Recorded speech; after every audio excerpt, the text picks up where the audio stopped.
Nous avons parlé de la semence du serpent, nous avons parlé du péché et nous voici dans ce nouveau numéro de votre émission Dimension prophétique avec la confession des péchés. Et vous allez donc comprendre que c'est pour être complet avec l'exploitation des thèmes. Amis téléspectateurs, bonsoir. Le péché originel a été expié à travers le sacrifice de Christ. Le chrétien né de nouveau jouit donc d'une communion sans entrave avec son Père spirituel, son Père céleste, j'allais dire, par le Saint-Esprit. L'apôtre Jean dit que si nous confessons nos péchés, Dieu est fidèle et juste pour nous pardonner et pour nous purifier de toute iniquité. Quelques questions, amis téléspectateurs, de quel péché il s'agit ici et en quoi consiste la pratique de la confession des péchés alors que Jésus-Christ à la croix en a fait l'expiation. Amis téléspectateurs, pour répondre à ces différentes questions, encore et toujours, nous recevons sur ce plateau des dimensions prophétiques le pasteur Yves Kalombo qui est donc, je vais dire, l'invité habituel de l'émission Dimension prophétique. Bonsoir pasteur Yves. Bonsoir. Une petite minute, le temps pour moi de rappeler aux fidèles téléspectateurs, je sais que Prince Watini n'est pas à présenter, mais on va quand même une fois de plus souligner que sur ce plateau, nous ne serons pas seuls. Il est là juste à droite pour qu'ensemble, nous puissions exploiter ce thème afin que les enfants de Dieu aient la connaissance qu'ils peuvent en tirer. Bonsoir Prince Watini. Bonsoir Divin Patrick. Merci beaucoup pasteur Yves d'avoir répondu encore à notre invitation d'aujourd'hui. Nous entrons directement dans notre sujet, nous parlons de la confession des péchés. Pasteur Yves, en quoi consiste la pratique de la confession des péchés alors que Jésus-Christ à la croix a déjà fait l'expiation de ses péchés? Alors, bonsoir à tous les téléspectateurs, bien sûr. Alors, pour répondre à la question, nous devons revenir directement à ce qui se faisait dans l'Ancien Testament. Parce que c'est de là que nous tirons toute la leçon, même quand vous avez évoqué le passage de l'apôtre Jean, qui parle de la confession du péché. Au fait, il se base toujours sur l'Ancien Testament. Oui. Donc, dans l'Ancien Testament, il y avait ce qu'on appelait le sacrifice de culpabilité. Il y avait le sacrifice pour le péché, puis il y avait le sacrifice de culpabilité. Au fait, ces deux sacrifices typifient toujours Christ, qui est mort pour nos péchés, qui a expié nos péchés. Mais dans le sacrifice du péché, pour le péché, qu'est-ce qui s'est passé? C'est-à-dire que là l'adorateur amenait son agneau, amenait son sacrifice, il était sacrifié sur l'autel selon les rites que le Seigneur avait donnés. Et là, effectivement, c'était pour le péché. Mais vous avez maintenant le sacrifice de culpabilité qui ressemble au sacrifice du péché. Mais seulement, il y a un bémol. C'est-à-dire que ce sacrifice est accompagné d'une réparation. C'est-à-dire que vous avez d'abord le péché qui est condamné dans sa nature, parce que nous avons dit que le péché était une nature avec laquelle nous sommes nés, c'est une nature. Ainsi, dans le sacrifice du péché, alors c'est la nature qui est condamnée du péché. Tandis que dans le sacrifice de culpabilité, c'est l'acte qui porte préjudice soit à la communauté, soit à son prochain. C'est cet acte qui est justement réprimé. Donc, nous allons donner un exemple pour que les gens comprennent très bien. Allez-y, pasteur. Supposons par exemple que quelqu'un a péché, j'ai volé une montre ou bien un sac de mon frère. C'est vrai que j'ai péché, ça c'est le péché. Mais mon péché là, je ne peux pas seulement m'arrêter à donner un sacrifice pour le péché. C'est vrai, mais je dois savoir que mon péché a causé du tort à mon frère. Maintenant, dans le sacrifice de culpabilité, qu'est-ce qui se passe? C'est-à-dire, bien que j'ai donné le sacrifice pour le péché, mais il reste une partie qu'on appelait la réparation. Donc je devais voir mon frère, lui restituer son sac ou lui restituer la chose que j'avais volée. Donc cette restitution peut se faire à 3 niveaux. Nous avons d'abord un délit qui peut être envers son prochain. Un délit qui peut être envers la communauté, l'église, là où vous priez, et un autre délit envers Dieu lui-même. Oui. Donc quand c'est envers Dieu, bien que il y a le sacrifice que j'ai donné.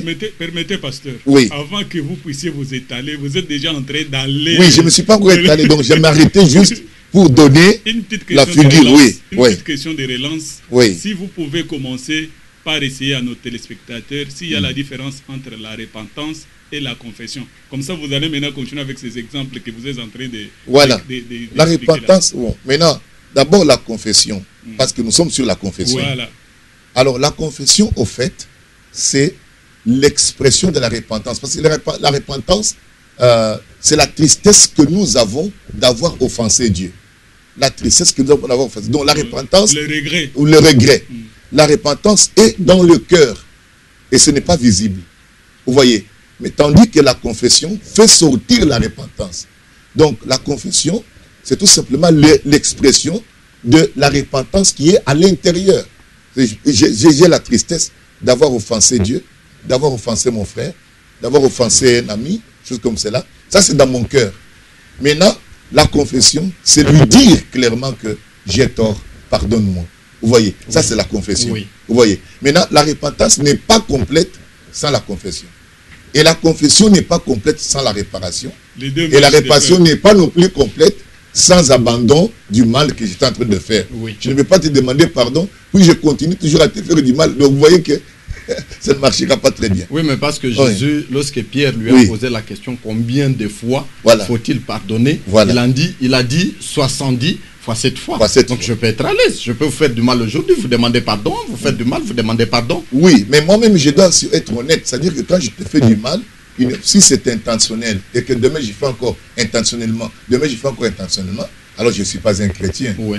Donc il y a quelque chose de faux quelque part. Oui. Donc ici, nous sommes au niveau de chrétiens. La confession dont nous parlons, c'est uniquement pour ceux qui ont déjà embrassé le christianisme et qui sont engagés dans la... Comme vous avez dit tout à l'heure que le chrétien, n'est-ce pas, désormais, il est en communion avec son Père Céleste. Par le Saint-Esprit. Sans entrave par le Saint-Esprit. Oui. Maintenant, cette communion doit être protégée parce que les fautes que nous commettons peuvent entraver notre communion avec Dieu. Il peut arriver que notre conscience devienne lourde à cause du mal que nous avons commis à ce moment-là. Dieu ne nous écoute plus. Sachez bien que Dieu traite avec notre esprit directement. Dieu ne traite pas avec la chair. La Bible dit, l'esprit de Dieu dit à notre esprit que nous sommes enfants de Dieu. Nous sommes enfants de Dieu. Et ceux qui adorent le Seigneur doivent l'adorer en esprit et en vérité. Oui. Donc, c'est notre esprit qui est en communion avec Dieu par le Saint-Esprit. Mais il est écrit aussi que n'attristez pas le Saint-Esprit de Dieu. Vous voyez? Donc, le Saint-Esprit est une personne, n'est-ce pas, spirituelle, Dieu, et il peut aussi être touché, affecté et dérangé, attristé. Vous voyez? Alors ainsi, pour revenir là, nous avons dit que tout part de ce qu'on avait dans l'Ancien Testament. Maintenant, si par exemple quelqu'un avait volé, comme j'ai donné l'exemple ici, d'une montre, d'un sac, d'une vache d'autrui, ou quelque chose comme cela, et qu'il devait donner un sacrifice. D'abord, il a commis un péché, ça c'est le péché. Il peut remettre un sacrifice, on sacrifie ça pour lui. Mais dans ce cas ici, ce n'est pas suffisant. Parce que le péché pour lequel j'ai donné le sacrifice là, a affecté mon voisin, a affecté mon prochain, parce que je lui avais volé son bœuf. Vous voyez, je lui avais volé et c'est bien. Mais maintenant, bien que je demande pardon à Dieu, ceci n'est pas complet, parce qu'il faut que j'aille voir mon frère, demander pardon, restituer ce que j'avais volé. Alors à ce moment-là, maintenant, cela devient complet. C'est de là qu'est née justement la pratique de la confession. Oui. La confession qui est en quelque sorte une réparation, vous voyez, une réparation morale. Cette réparation peut être morale, elle peut être matérielle, vous voyez. Donc c'est de cette manière-là que la pratique de la confession est entrée dans l'Église. Je parle de ce que vous avez dit tout à l'heure. Vous avez démontré qu'on peut pécher envers Dieu. Vous avez démontré qu'on peut pécher envers son Église. Vous avez démontré qu'on peut pécher envers son semblable.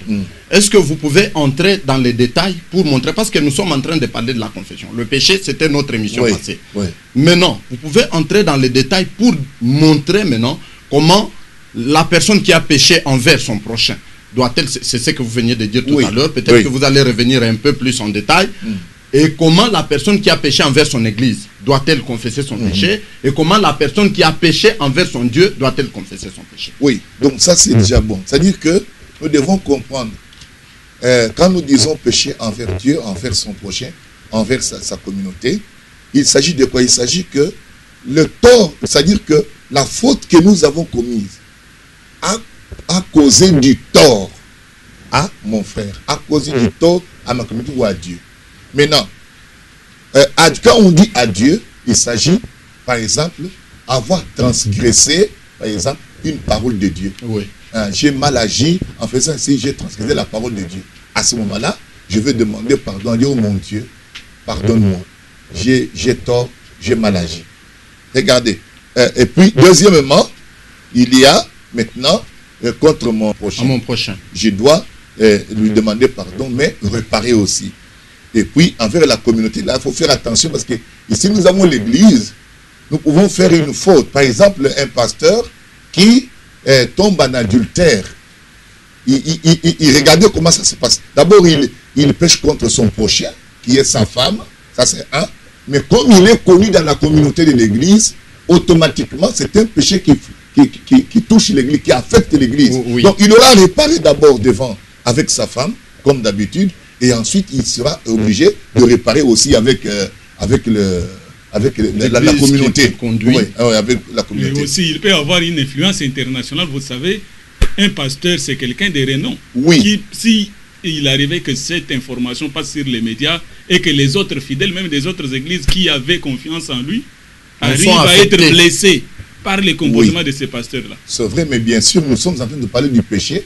Ici, c'est parce que nous avons épinglé le cas d'un adultère. Oui. Mais ça peut être un péché bénigne aussi. C'est-à-dire que si c'est le cas d'un adultère et que cela porte honte à la communauté, etc., là aussi, il y a des conséquences, n'est-ce pas? Il y a des conséquences où le pasteur, là, est-ce qu'il est digne? Parce qu'on dit que l'évêque, c'est-à-dire le surveillant d'une assemblée, doit être irréprochable. Alors, si nous voyons qu'il devient soit soulard, il devient adultère, il devient prostitué, automatiquement, vous voyez que il y a d'abord le péché qui est d'abord personnel qu'il commet envers peut-être sa femme. Ensuite, il y a la communauté. Ensuite, maintenant, il y a même l'office qu'il est en train de remplir. L'office, là, exige certaines conditions. Si maintenant, il tombe dans ce cas-là, automatiquement, à cause des conditions qu'il ne remplit plus, à ce moment-là, il est disqualifié de sa place. Vous voyez la conséquence du péché. Le péché, vous ne pouvez pas le dorloter. Le péché, partout, il est jugé. Donc, Dieu juge le péché. Parce qu'à cause du péché, la mort entre. Vous voyez, il est écrit quoi? Disons quelque chose. Il est écrit dans Proverbe, n'est-ce pas? 28, verset 13. Oui. Il est écrit que celui qui cache ses transgressions ne prospère point. Mais celui qui les avoue et les délaisse obtiendra miséricorde. Nous allons voir. Vous allez voir que dans les Écritures, ils ont pratiqué réellement la confession. Nous allons prendre l'exemple de David. David, dans le psaume 32, à partir du premier verset, il déclare: heureux celui à qui la transgression est remise, à qui le péché est pardonné. 2. Heureux l'homme à qui l'Éternel n'impute pas l'iniquité, et dans l'esprit duquel il n'y a point de fraude. Maintenant, écoute verset 3. Tant que je me suis tu, mes os se consumaient. Je gémissais toute la journée. Vous voyez? Parce qu'il ne confessait pas. Il gardait le péché. Et il dit quoi? Il dit que tant que je me suis tu, mes os se consumaient. Je gémissais toute la journée. Car nuit et jour, ta main s'appesantissait sur moi. Ma vigueur n'était plus que sécheresse comme celle de l'été. Il dit, je t'ai fait connaître mon péché. Vous voyez? Donc j'ai confessé, j'ai avoué. Vous voyez cela? J'ai fait l'aveu de mon péché. Je n'ai pas caché mon iniquité. J'ai dit, j'avouerai mes transgressions à l'Éternel. Et tu as effacé la peine de de mon péché. Donc, pour que le péché soit effacé, vous devez le confesser. Maintenant, le péché dont on parle ici, il s'agit de péché personnel. Ce n'est pas Adam qui est venu prendre la femme de Uri. C'était David qui a pris la femme de Uri. Donc, aujourd'hui, quand toi tu commets une faute, ça n'a plus rien à voir avec Adam. Le péché d'Adam, qui est le péché originel, Christ est déjà mort pour cela. En d'autres termes, il est aussi déjà mort pour tous les péchés. Mais ici, le péché de culpabilité exige une réparation. Pasteur, mais moi, je ne comprends rien là-dessus. Donc, oui. D'un côté, Christ est mort, il a expié le péché. Oui. De l'autre côté, nous devons commencer à confesser, à réparer toutes les fois qu'il nous arrive de commettre une erreur. Est-ce que l'expiation, j'allais dire, ne concerne pas ce que nous faisons au quotidien comme erreur, comme faute, comme lacune, manquement et tout ça? C'est une belle question. Nous avons dit qu'il y avait deux sacrifices que vous devez comprendre. Vous avez le sacrifice d'abord du péché, lui-même, le sacrifice, rien que pour le péché. Mais il y a un autre sacrifice qu'on appelle le sacrifice de culpabilité. Vous voyez? Oui. C'est-à-dire que le péché que je commets peut impliquer une situation qui n'était pas dans l'affaire du départ. Ce que j'ai commis comme acte peut tuer quelqu'un. Oui. Perfect. Mais maintenant, là, selon Dieu, il faut que cela soit réparé. Il y avait le sacrifice de culpabilité. Maintenant, notez bien, Jésus est en même temps le sacrifice d'expiation, qui est le sacrifice du péché, mais il est aussi en même temps le sacrifice de culpabilité. Oui. Vous voyez? Parce que dans les cas de culpabilité, bien que tu as donné le sacrifice, mais tu devais ajouter la réparation à ce sacrifice. C'est-à-dire que ce sacrifice n'est pas agréé tant que tu n'as pas ajouté la partie de la réparation, de l'aveu, etc. Vous voyez? Donc, vous verrez dans toute la Bible ici, vous verrez, il y a toujours le problème de confesser. La confession nous aide à libérer notre conscience. La conscience, plus vous péchez, plus la conscience devient lourde. Et cette conscience, maintenant quand ça devient lourde comme ça, tu ne peux plus communiquer avec l'Esprit de Dieu. Automatiquement, tu deviens froid. Et beaucoup de chrétiens sont dans des problèmes aujourd'hui parce qu'ils ne confessent pas leurs péchés. Vous voyez, ils ne confessent pas correctement. Concrètement. Passons maintenant au concret. Oui. À ce que nous vivons au quotidien.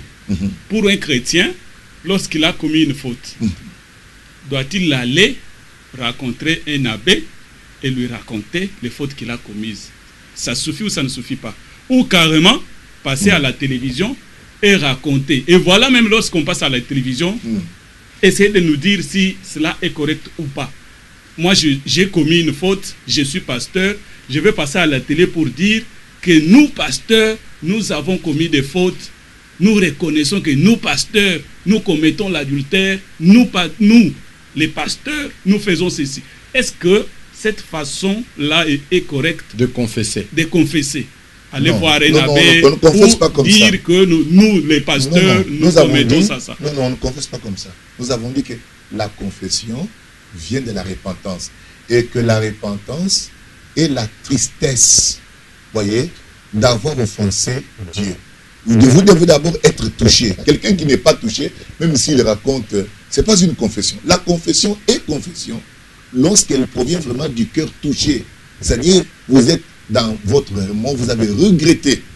C'est pour ça que je vais vous demander pardon, mais dans mon cœur, je ne regrette même pas. C'est un faux pardon. Il y a une fausse confession et il y a une vraie confession. Disons ceci. La vraie confession est poussée par le Saint-Esprit. Vous voyez? Parce que c'est le cœur qui est touché. Parce qu'il y a de fausses confessions. Et on n'a pas le temps, mais on allait aussi voir ça dans la Bible, qu'il y a de fausses confessions. Oui. Vous voyez? Mais la vraie confession vient du Saint-Esprit pour être touché dans le cœur. Parce que la Bible dit quoi? Jésus a dit que quand le Saint-Esprit viendra, il vous convaincra du péché. Moi, je peux parler avec toi, puis je ne te convainc pas. Vous voyez? Mais le Saint-Esprit, lui, quand il va te convaincre, tu ne sauras pas résister. Directement, tu sais, le Saint-Esprit m'a reproché quelque chose. Ça ne sera pas le pasteur, ça ne sera pas le diacre, ça ne sera pas les amis, non. Le Saint-Esprit convainc du péché. Et quand quelqu'un est convaincu de son péché, alors maintenant, il l'avoue. Il l'avoue, et lui seul. Il ne mêle pas les autres pour justifier non, que ce que j'ai fait, nous le faisons. Le problème, c'est sa conscience. Le problème, il doit retrouver, sa conscience doit être libérée pour qu'il retrouve la communion. C'est ça le but de la confession. La confession n'est pas là pour faire semblant. Non. Regarde, nous allons prendre un exemple. Il est dit dans Jacques, au chapitre 5, commençons au verset 14.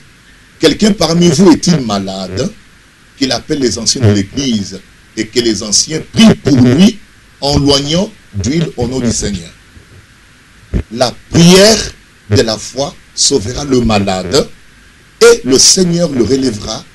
S'il a commis des péchés, il lui sera pardonné. Vous voyez que on dit même que s'il a commis des péchés, c'est un croyant, mais pas avoir commis des péchés. Et à cause de ces péchés, Dieu peut le frapper. Oui. Et il tombe malade. Mais on dit maintenant que pour sa prière, il faut qu'il confesse. Écoute verset 16. Confessez donc vos péchés les uns aux autres et priez les uns pour les autres afin que vous soyez guéris. La prière agissante du juste a une grande efficacité. Ici, nous sommes déjà à l'application de la confession, lors de la guérison divine. Oui. Donc, il y a des choses, vous trouvez des gens malades à cause de ce qu'il avait fait. Là, directement, pasteur, vous m'amenez à vous poser cette question.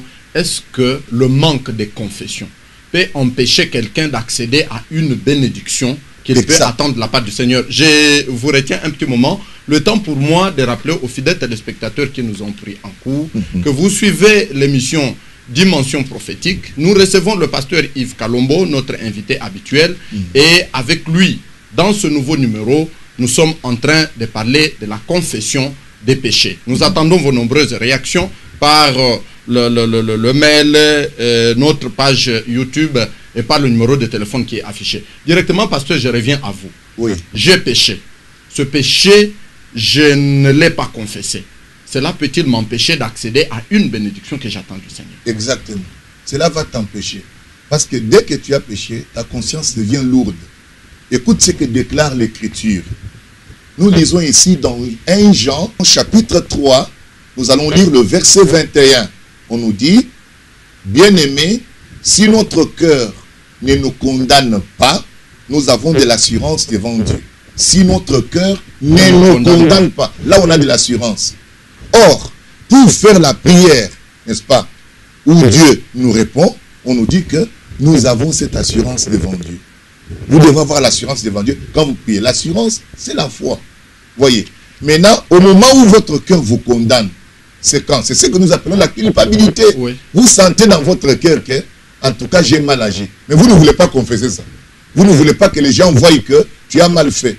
Mais ça va te détruire. Après, votre foi va diminuer et la sensibilité au Saint-Esprit va diminuer. Le Saint-Esprit deviendra attristé dans votre cœur et vous ne saurez plus communier avec le Seigneur comme il faut. Ce n'est pas que tu es perdu. Non. Seulement que la communion est coupée.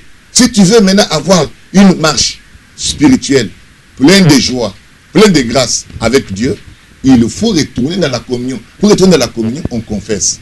Vous voyez, la confession est une façon de se purger.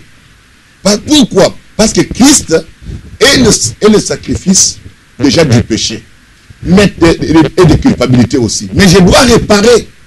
Vous voyez ça? Il reste une chose à faire. Christ est déjà mort pour moi, mais je répare pour que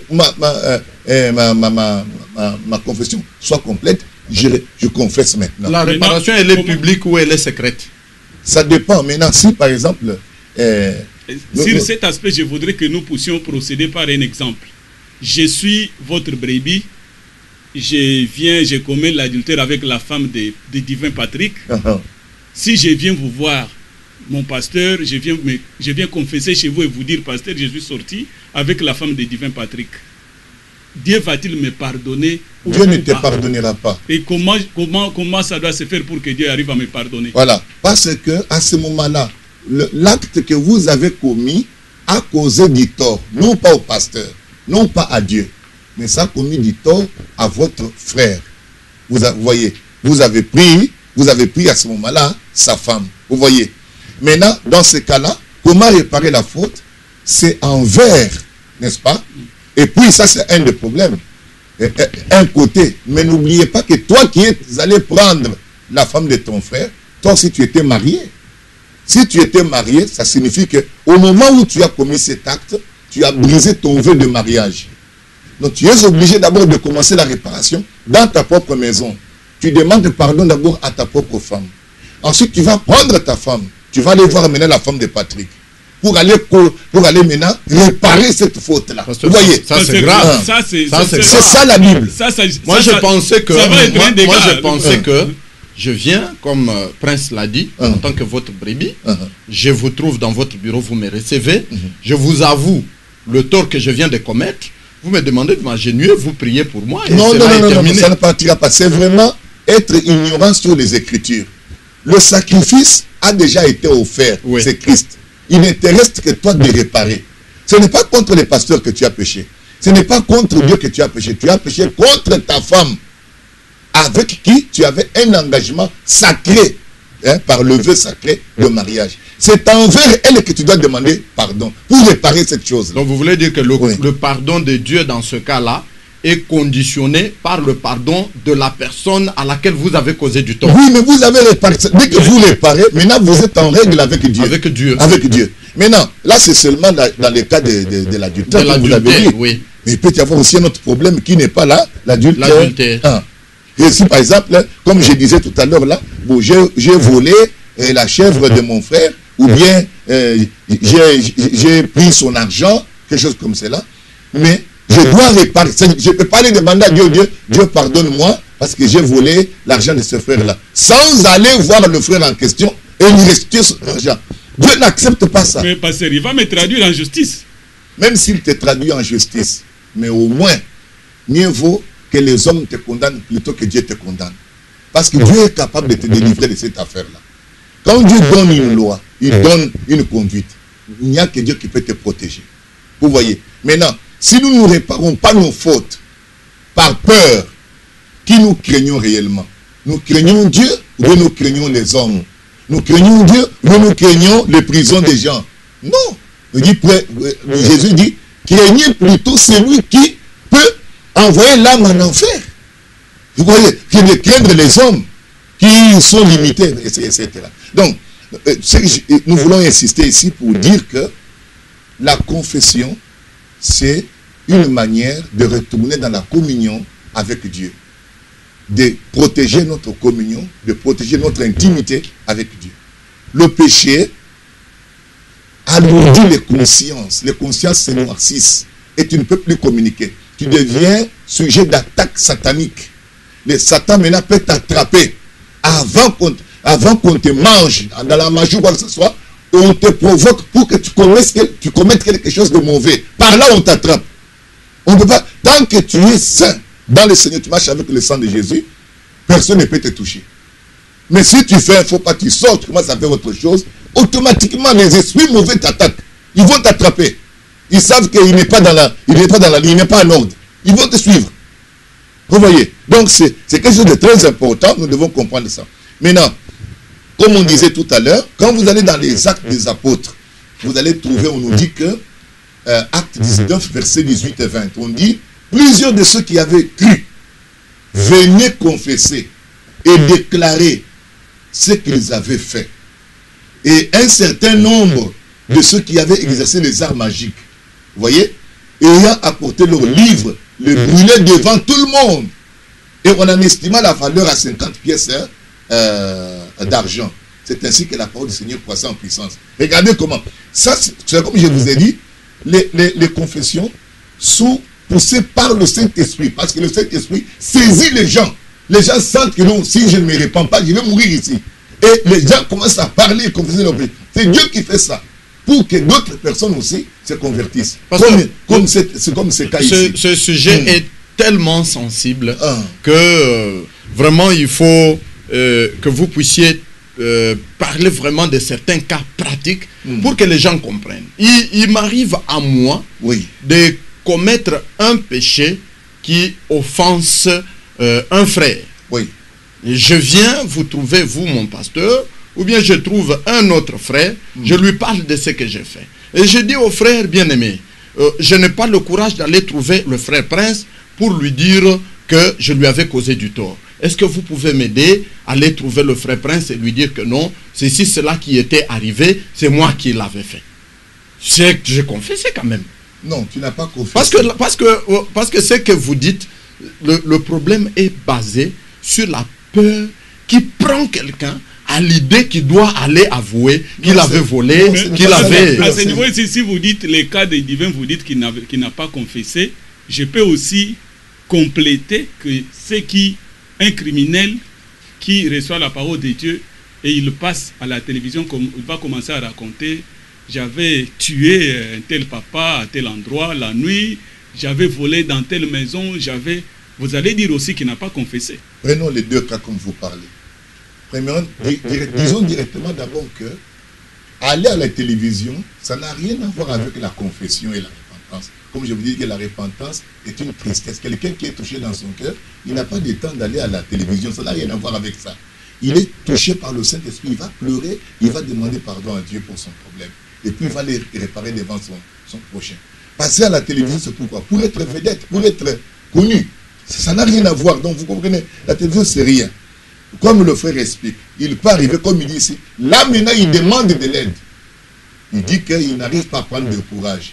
C'est simple. Je convoque Prince. Prince, tu viens me voir. Viens, mets-toi. Tu te mets. Patrick, viens, mettez-vous. Patrick, dis à Prince ce que tu avais sur le cœur. C'est tout. Donc c'est pas vous qui allez voir le frère Prince? Non, je ne peux pas aller voir le frère Prince. Donc vous organisez une rencontre. Une rencontre où je peux vous mettre en contact. Et moi, je suis là comme un surveillant, jusque pour vous entraider. Vous ne craignez pas que frère Prince saute sur le frère Prince, si les chrétiens le rue de coups et tout ça? Non, non. Si les chrétiens, il ne le fera pas parce que nous lui montrons la parole. Ce que j'explique ici, c'est seulement pour les chrétiens. Ce n'est pas pour quelqu'un qui n'a pas cru. Vous allez donc, on termine d'abord la pensée. Donc ici, je vais prendre frère Prince, plutôt frère Patrick, je mets Prince là-bas. Et je demande à frère Patrick, maintenant, veux-tu bien t'amender ou bien dire tes vœux, tes aveux à la chose. Maintenant, tu parles. Quel que soit combien cela l'affecte, ou comment il le plombe, tout ça, etc., il doit t'écouter. C'est ce que tu as dit tout à l'heure, que quand Pierre a demandé à Jésus, combien de fois dois-je demander, pardonnez mon frère. On va seulement lui répéter, écoute, pardonne-lui. Parce que Jésus a dit ceci: si vous ne pardonnez pas aux autres, il ne vous sera pas non plus pardonné. Dieu non plus ne vous pardonnera pas. Vous comprenez que notre pardon est obligatoire. Pourquoi? À cause du pardon que Dieu nous a donné. Vous voyez? Maintenant, si par exemple, il dit que si vous ne pardonnez pas aux autres leurs péchés, leurs offenses, votre Père, n'est-ce pas, ne vous pardonnera pas non plus. On va donner ce passage-là, juste rapidement, dans Marc, chapitre 11, versets 25 et 26. Il dit ceci: et lorsque vous êtes debout, faisant votre prière, écoute, si vous avez quelque chose contre quelqu'un, pardonnez. Vous voyez? Déjà quelque chose. Afin que votre Père qui est dans les cieux vous pardonne aussi vos offenses. Vous voyez? Mais si vous ne pardonnez pas, votre Père qui est dans les cieux ne vous pardonnera pas non plus vos offenses. Donc, deux choses. Il a l'obligation de vous pardonner. Vous voyez? Donc, rien à faire. Il doit vous pardonner. Et vous avez l'obligation de demander pardon. Donc, maintenant, excusez divin. Allez-y, Prince. Pasteur, situons-nous. Essayez un peu de nous situer. Vous avez insisté sur un aspect, le fait que la confession concerne nécessairement les chrétiens. Bien sûr. Mais certains péchés que nous avons commis, nous les avons commis pas en étant chrétiens. Je suis né, j'ai mené ma vie, j'ai commis toutes sortes d'erreurs. Maintenant que j'ai rencontré la parole, je me vois dans l'obligation de confesser. Je ne sais pas si c'est ce qu'il y a exactement. Je dois confesser. Mais je dois confesser pour ce que j'avais commis avant de devenir chrétien, ou ça, Dieu m'a automatiquement pardonné. Je confesserai seulement pour les erreurs que je commettrai dès le jour où je suis devenu chrétien. Vous confessez, non? C'est-à-dire que nous avons dit que Jésus a dit quoi? Il dit, voici, il est écrit que le Christ souffrirait. Et que restait de moi le troisième jour, la repentance et le pardon de péché serait péché à toutes les nations. Donc, au moment où tu te répands, Père, je reconnais que j'ai tort, je suis pécheur. Peut-être tu ne sauras pas énumérer tous les péchés que tu as commis depuis l'enfance. Certains, je les ai déjà oubliés. Oui, bien sûr, mais nous sommes au début de votre marche. vous voulez faire l'engagement pour suivre le Seigneur. N'oubliez pas que le baptême d'eau, c'est l'engagement d'une bonne conscience. Maintenant, là, je m'engage. Je demande pardon à Dieu. J'accepte Christ. C'est-à-dire, mes péchés sont effacés. J'ai accepté Christ. Christ est mon pardon. Maintenant, ici, nous parlons du chrétien qui est maintenant déjà pardonné, qui est dans une marche avec Dieu, dans une communion. Il arrive qu'il commette des fautes. Ce sont ces fautes-là dont il est dit qu'il doit les réparer, il doit confesser. Parce qu'il n'est plus un mondain là-bas, vous voyez cela, ou qui s'en foutait de tout. Parce que dès que tu as péché, tu sentiras la condamnation dans le cœur. Ah, j'ai mal agi. Vous voyez. C'est parce que le Saint-Esprit vous convaincra du péché. Maintenant, pour ces condamnations qui viennent dans nos cœurs, dans nos vies, c'est ce que nous sommes en train de parler aux chrétiens maintenant. Oui. Comment on répare ça? La Bible parle de ça. On le répare en le confessant. La Bible dit que celui qui cache ses transgressions ne prospère pas. Voyez-vous cela? Mais celui qui les avoue et les délaisse obtiendra miséricorde. Nous voulons prier. Regardez par exemple ici. Vous voulez prier, mais vous ne voulez pas pardonner à celui qui est à côté de vous. On vous dit que votre prière ne montera pas. Comment allez-vous? Il y a des principes. Tu es déjà un chrétien, vous voyez, tu es chrétien, etc. Et que maintenant, tu veux prier. Mais il y a un principe que, comme tu veux prier, si tu te souviens qu'il y a un frère qui t'avait fait du mal, il y a tel qui a fait du mal, qui t'avait offensé, si tu te souviens de ça, il dit, pardonnez cette personne. Tu n'attends même pas qu'il vienne confesser. Vous n'attendez pas qu'il vienne confesser. Toi, en tant que chrétien, tu as l'obligation de lui pardonner. Parce que si tu ne pardonnes pas, cette chose-là te bloque. La prière ne montera pas. Ça te bloque, la prière ne montera pas. Vous voyez. Deuxièmement, on nous dit maintenant que si maintenant vous ne voulez pas pardonner, alors il dit, Dieu non plus ne vous pardonnera pas vos offenses à vous que vous avez fait aussi aux autres. Donc, il est impossible dans ce monde de vivre sans faire du mal aux autres.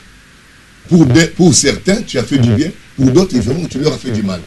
Donc, d'une manière ou d'une autre, nous sommes tous tributaires, c'est-à-dire redevables les uns des autres, les croyants. Et certaines erreurs aussi ou péchés, quelqu'un peut les commettre en n'étant pas conscient qu'il est en train de commettre des péchés ou des erreurs. Est-ce que cette personne-là est concernée et sera... Non, là, ça c'est une belle question. Voilà. C'est-à-dire une personne qui ne connaît pas que ce qu'il faisait là, c'était une erreur. Mais nous allons dire ceci. Dieu ne condamne pas une personne, n'est-ce pas, quand la personne n'a pas encore eu la connaissance réelle sur la faute. Voyez, ce que Dieu fait, c'est qu'il va d'abord amener cette personne à la connaissance de la vérité. N'oubliez pas que la vérité qu'on connaît, c'est celle qui vous libère. Voyez cela. Il doit vous amener à la connaissance de la vérité. Dès que vous connaissez la vérité et que vous ne voulez pas vous repentir, ça devient ce qu'on appelle l'incrédulité. C'est ça le péché. Pasteur, je vois que vous avez beaucoup de choses à dire là-dessus. Oui. Le sujet est tellement vaste que en une seule émission, nous ne saurons pas l'exploiter totalement. Ouais. Résumez-vous, qu'est-ce que les téléspectateurs qui nous ont suivis aujourd'hui, qui nous ont entendu parler de la confession des péchés. Je rappelle que ce sujet vient après que nous ayons parlé du péché. Voilà. Et c'est avec raison que nous avons choisi pour que les enfants de Dieu ne restent pas crispés. Oui. Après que nous ayons parlé du péché, mais qu'ils voient qu'il y a une issue. Il y a une voie, ils peuvent revenir dans la communion. Vous l'avez dit vous-même que la confession vous ramène dans la communion avec le Seigneur. Résumez-vous par rapport à tout ça. Qu'est-ce que les enfants de Dieu retiennent par rapport à cette confession des péchés? Vous, enfants de Dieu, nous allons retenir ceci. Que la confession, c'est la seconde étape de la repentance. La repentance est la tristesse que nous éprouvons d'avoir offensé Dieu, d'avoir mal marché. Et cette offense peut être envers Dieu, en brisant sa parole, ça peut être envers notre prochain, et ça peut être envers notre communauté, là où nous adorons. La Bible dit que celui qui cache ses transgressions ne prospère pas, mais celui qui les avoue et les délaisse, il obtiendra miséricorde. Donc, la confession consiste à réparer les torts qu'on a fait au prochain, qu'on a fait à la communauté, qu'on a fait à Dieu. Maintenant, dans la Bible, comme nous avons dit, la pratique de la confession existe. Pourquoi? Parce que les péchés personnels que vous commettez alourdissent la conscience. Si votre conscience est souillée, votre esprit est lourd. Vous ne pouvez pas communiquer avec le Saint-Esprit. C'est pourquoi beaucoup de gens n'ont plus la joie du commencement, le premier amour. Quand ils avaient vécu la parole, ils étaient chauds, ils étaient bien. Mais pourquoi ils se sont refroidis? Pourquoi ils sont devenus rétrogrades? Parce qu'ils ont toléré le péché dans leur vie. Il est écrit, n'attristez pas le Saint-Esprit de Dieu par lequel vous avez été scellés. Mais comment sortir de la situation? C'est par la confession. La confession, c'est une grande pratique qui existait dans l'Ancien Testament. On a beaucoup de passages, nous pouvons vous montrer, Israël est réuni, tous debout en train de confesser leurs péchés. Si vous prenez Daniel à Babylone, il a dû confesser pendant longtemps pour que l'ange vienne lui dire qu'ils doivent maintenant sortir de Babylone. Et cela semble être oublié aujourd'hui dans l'Église.